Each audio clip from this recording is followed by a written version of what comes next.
Well, lots of things to talk about. What do you want to start off with first? Let's start off with fan service. All right. The reason I wrote this down is I was watching an episode of, and I didn't get all the way through it, of what was it?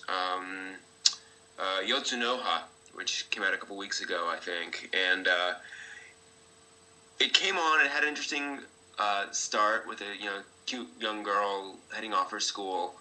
And it kicked into the opening credit sequence, and I was enjoying it. But then I realized the opening credit sequence had, cute, sweet young girl, tsundere archetype, um, um, and just every modern archetype on there. And I realized I'm getting kind of tired of anime that feels like it's very much sort of by the numbers, where it's like so many of them now feel like they have to follow all these standard things just to get the fans interested in the characters. Yeah.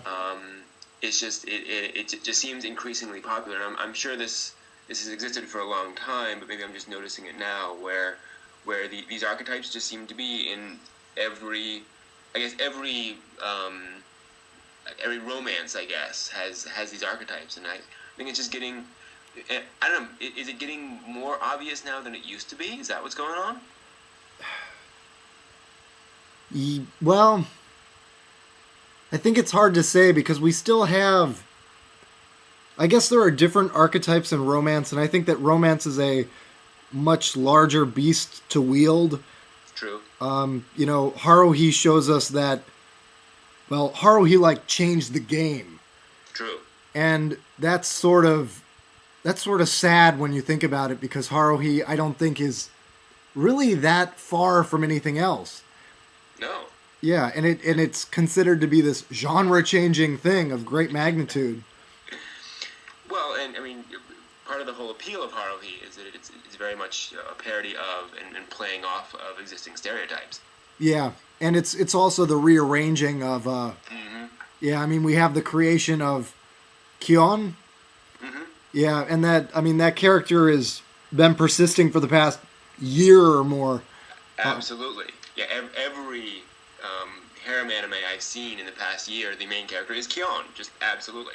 Yeah, and I mean I think that's one of the reasons that I almost avoid I avoid most stuff that isn't acclaimed by somebody, but Mm-hmm. romance especially is sort of a sticky genre in that sense because you have things like Oh My Goddess and is it Chobits, the one with the robot girl? Mm-hmm. That's it. Yeah, and those sort of have the same, mystery girl sort of falls in with the group, etc., etc., and that gets played around with throughout that decade. I guess that'd be the '90s. Yep. And then we sort of move on to, well, that's sort of pitted against harem shows like Tenchi at the time, Mm-hmm. and some of the other more successful harem shows, and then it eventually grows up into some other things, and then we get some really odd, tragic stuff Yeah. more recently. But Well, I think now we've got more of the dating sims are now starting to really affect. I think in the past 5 years during this decade, we've had a lot more influence from that style of telling a story, where you have half a dozen girls who are very similar in a lot of ways because they're just trying to appeal to what guys will want to romance specifically. Whereas back in the '90s, the different archetypes were, I think they were less trying to fulfill a specific geek fantasy as trying to have half a dozen different interesting girls. yeah, Um, you look back at Tenchi, and half of those girls, there was no chance they were going to end up with Tenchi, or that they were really trying to appeal specifically um, uh, to an otaku fantasy. They were just there to be fun and interesting to watch. yeah, and almost none of the characters in that show are really rolled over. We don't get multiple characters that are very close, True. and that's what made it interesting and fun to watch. Well, maybe not interesting, but it was still entertaining. Right, and you see it in Ranma and a lot of other things Yeah. where the characters are very distinctive, for better or worse. I mean, back then we had all sorts of flame wars back and forth about people who loved this character or hated this character back and forth. And now I think they're similar enough that that doesn't happen, but I don't know if that's a good thing or not. Yeah, I think, and I can't really speak really well on the subject, but Mm-hmm. things like Air and Mm-hmm. I mean, from what I understand about Air, it's really overrated, and it's what established the dating sim, the dating sim adaptation Yeah. genre, if you will. I don't even know if it's not really a genre. It's just a Sort of yeah, a subgenre. yeah. Um, but things like that, and I don't really know because I haven't seen any of Air. But I usually don't fall for really emotional series anyway. Mm-hmm. But yeah, it's interesting to see the almost the breakdown and just the change of different things as time goes on and how I don't really know what it's connected to. I imagine it's just sale numbers. Mm. But yeah, it takes some odd turns. Definitely. Well, and I think also we're now reaping the problems of the the I don't know what you'd call it, but what happened around the turn of the millennium when the Japanese economy tanked and the anime industry contracted so severely, and we got all of those creators who just basically the only ones who were left were the ones who loved it. And so unfortunately now we're getting just sort of hardcore otaku making all the anime, and so they're making what they like and what they want and what they think their fans will like, and so I think we're seeing in some ways um, less creativity because there's perceived as less of a need to do it.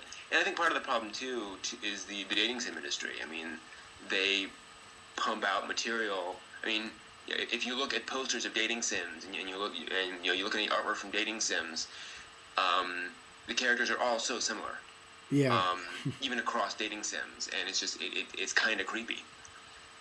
yeah, or even like sort of to make a parallel to various hentai series, where they have distinguished characters that are definitely supposed to apply to different fetishes. Mm-hmm. Exactly. And it's sort of become. It's also interesting that we bring up video games in this because I was seeing I watched a recording of a panel that Crispin Freeman did. Ooh. Uh, I don't know when, but he was talking about how recently the reason that we get all these shows that are catering to otaku and are very clearly they're almost inaccessible to the Mm. average Joe. Yeah. And that's because all the money is apparently in video games. Yeah. And so you get Hideaki here who lives with his parents and is trying to pump out material in the basement every week, and that's how they're getting these stories. And I imagine that the manga artist life is not too far from that. Yeah. Oh, definitely. That I think that makes a lot of sense. I mean, you know, the one apparently the video games and the light novels are selling very well too. Mm.